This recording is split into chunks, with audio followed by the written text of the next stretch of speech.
Innal hamdalillah nahmaduhu wa nasta'inuhu wa nastaghfiruh wa na'udzu billahi min sururi anfusina wa min sayyiati a'malina. Man yahdihillahu fala mudhillalah wa man yudlilhu fala hadiyalah. Asyhadu an la ilaha illallah wahdahu la syarikalah wa asyhadu anna Muhammadan abduhu wa rasuluh. Allahumma shalli ala sayyidina Muhammad wa ala alihi wa sahbihi wa man tabi'ahum bi ihsanin ila yaumiddin. Amma ba'du. Fa ya ayyuhal muslimun usikum wa nafsi bi taqwallah.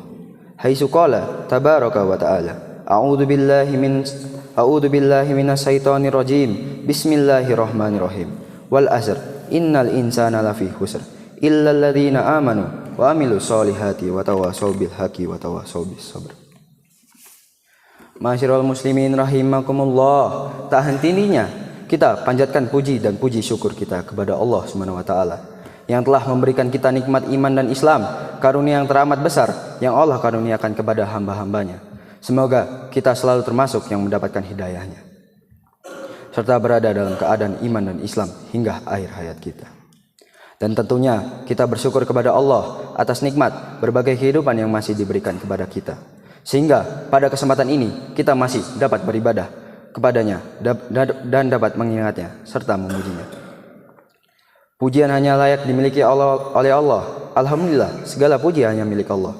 Sungguh tidaklah pantas bagi manusia untuk mengharapkan pujian. Tidak pantas bagi manusia untuk merasa telah berjasa, karena sungguh sejati segala pujian hanya milik Allah semata. Pada kesempatan yang mulia ini, kami selaku khatib mengajak kepada hadirin sekalian, marilah kita senantiasa meningkatkan keimanan dan ketakwaan kita kepada Allah. Takwa dalam arti senantiasa berupaya dan berusaha untuk selalu menghadirkan Allah dalam setiap situasi dan kondisi dengan cara senantiasa berzikir dan melaksanakan segala perintahnya. Takwa dalam arti kita senantiasa melibatkan Allah dalam setiap persoalan yang kita hadapi dengan cara berdoa, memohon pertolongan dan bermunajat kepadanya, sehingga akan menimbulkan ketentraman, ketenangan dalam setiap kehidupan kita. Dan tentunya salawat serta salam semoga selalu tercurah tak henti-hentinya kepada Nabi Muhammad SAW serta keluarganya dan para sahabatnya. Ma'asyiral muslimin rahimakumullah. Kita perlu menyadari bahwa waktu ini terus berlalu dan tidak akan pernah kembali pada kesempatan yang sama. Sebelumnya, porsi usia kita makin berkurang. Itulah sebabnya penting sekali memanfaatkan waktu sebaik mungkin. Lebih-lebih tidak pernah melewatkannya kecuali berikhtiar mempertebal keimanan dan ketakwaan kepada Allah Subhanahu wa taala. Iman dan takwa adalah sebagai bekal terbaik kita di dunia ini. Sebelum harus kembali kepada Sang Khalik, ada satu makalah mengenai pentingnya tidak menyia-nyiakan waktu ini, sekaligus menjadi pengingat penting untuk kita semua. Lan tarji'al ayyamul lati madat. Tidak akan pernah kembali hari waktu yang telah berlalu. Ini adalah peringatan bagi kita semua, khususnya untuk memanfaatkan waktu sebaik-baiknya. Waktu terus mengalir, umur terus berkurang, melewatinya secara sia-sia tak akan dapat terlunasi selamanya. Hari Jumat barangkali akan datang lagi pada minggu-minggu berikutnya, namun Jumat hari ini dan yang sudah lewat tak akan pernah berulang kembali. Itulah mengapa waktu diibaratkan seperti pedang. Bila tak pandai menggunakannya, ia akan melukai pemiliknya. Ma'asyiral muslimin rahimakumullah. Menyadari tentang waktu yang tak akan pernah berulang, maka tidak ada pilihan lain kecuali mengisinya dengan segala hal yang bermanfaat. Hidup ini sejatinya hanya menunggu waktu, sementara kita tidak pernah tahu kapan waktu itu akan tiba. Yang pasti usia kita terus berkurang, terkikis oleh pergantian waktu. Oleh karena itu, di sisi usia yang diberikan Allah ini, mari kita gunakan sebaik-baiknya dengan amal soleh. Kematian tidak pernah memihak dan berkompromi terhadap usia, anak-anak, tua, muda. Bila waktunya sudah tiba, kita tidak bisa berbuat apa-apa. Rasulullah SAW pernah ditanya oleh para sahabat perihal paling baik dan buruknya manusia. Kemudian Nabi menjelaskan bahwa manusia terbaik adalah mereka yang oleh Allah diberikan umur panjang kemudian digunakan untuk melakukan kebaikan. Sebaliknya, paling buruk manusia adalah mereka yang diberikan umur yang panjang namun panjangnya umur tersebut digunakan untuk keburukan. Hadis ini sebagaimana disebutkan oleh Ibnu Rajab dalam karyanya Lataiful Ma'arif. Nabi bersabda, wa fi Tirmidzi anhu sallallahu alaihi wasallam annahu su'ila ayun nasi khairun qala man tala umru wa sanu amaluhu qila fayun nasi sarrun qala man tala umruhu wa sa amaluhu.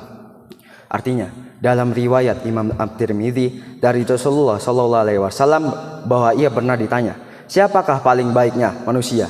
Nabi menjawab, orang yang dikaruniai umur panjang dan baik benar perbuatannya. Ditanyakan lagi, dan siapakah paling jelek manusia? Nabi menjawab, orang yang panjang umurnya dan jelek perbuatannya. Ma'asyiral muslimin rahimakumullah. Maka apa saja kewajiban kita dalam kehidupan ini sebagai persiapan diri kita sebelum menghadapi kematian? Tentunya ada banyak hal, namun setidaknya ada 3 hal yang akan kita bahas pada kesempatan berharga ini.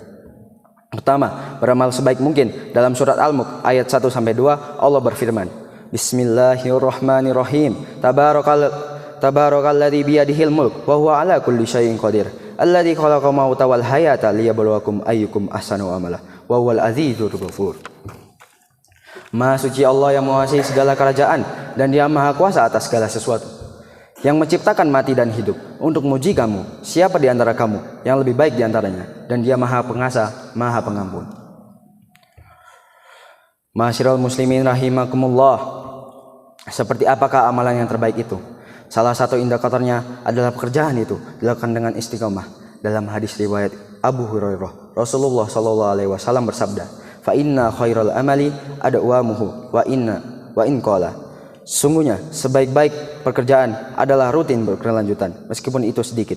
Beramal sebaik mungkin juga berarti bahwa pekerjaan itu kita lakukan dengan seikhlas mungkin, semaksimal mungkin, dan dengan sempurna mungkin, baik dalam interaksi kita kepada Allah maupun kepada sesama manusia. Dalam tiap amal kita patrikan dalam diri kita bahwa bisa jadi itu adalah amal terakhir kita. Ma'asyiral muslimin rahimakumullah. Yang kedua, menyiapkan amal yang terus mengalir pahalanya. Di antara yang dapat kita persiapkan adalah dengan memperbanyak amal jireh, ilmu yang bermanfaat serta mendidik anak kita menjadi anak yang soleh yang dapat mendoakan kita kelak, sebagaimana hadis Rasulullah SAW yang artinya diriwayatkan oleh Abu Hurairah bahwa Rasulullah SAW, jika manusia mati maka terputuslah amalnya kecuali 3 perkara: sedekah jariah, ilmu yang diambil manfaatnya, dan anak soleh yang selalu mendoakan orang tuanya. Hadis riwayat Muslim. Yang ketiga, berdoa agar diberikan husnul khotimah. Apakah itu husnul khotimah? Di antaranya tanda utama husnul khotimah ialah apabila ia mengucap kalimat la ilaha illallah di akhir ayatnya. Indikator lainnya dari seorang yang husnul khotimah apabila ia mengerjakan pekerjaan baik di akhir hidupnya. Qala Rasulullah sallallahu alaihi wasallam, "Idza aradallahu bi abdin khairan ista'malahu." Fakila kaifa yasta'miluhu ya Rasulullah? Qala yuwafiquhu li amalin sholihin qabla al-mauti. Rasulullah sallallahu alaihi wasallam bersabda, apabila Allah menghendaki kebaikan kepada seseorang, maka Allah akan membuatnya beramal. Para sahabat bertanya, bagaimana membuatnya beramal? Beliau menjawab, Allah akan memberikan taufik padanya untuk melaksanakan amal soleh sebelum dia meninggal. Hadis riwayat Ahmad dan Tirmidzi. Selain berusaha dengan segenap amal soleh untuk mencapai husnul khotimah, kita juga harus selalu berdoa agar Allah mewafatkan kita dalam keadaan husnul khotimah. Akhirnya, semoga kita menjadi hamba Allah yang berhasil dalam mempersiapkan kehidupan kita, yang mampu meningkatkan keimanan dan ketakwaan kita kepada Allah Subhanahu wa taala. Dan Allah menjadikan kita sebagai orang-orang yang wafat dalam keadaan husnul khotimah. Amin ya rabbal alamin. Barakallahu li wa lakum fil Qur'anil azim wa nafa'ni wa iyyakum bima fihi minal ayati wa dzikril hakim wa taqabbal minni wa minkum tilawatuh wa innahu wasami'ul alim. Aqulu qawli hadza astaghfirullahi wa lakum wa lisairil muslimin wal mu'minat wal muslimat wal mu'minina wal mu'minat fastaghfiruhu innahu wal ghafurur rahim.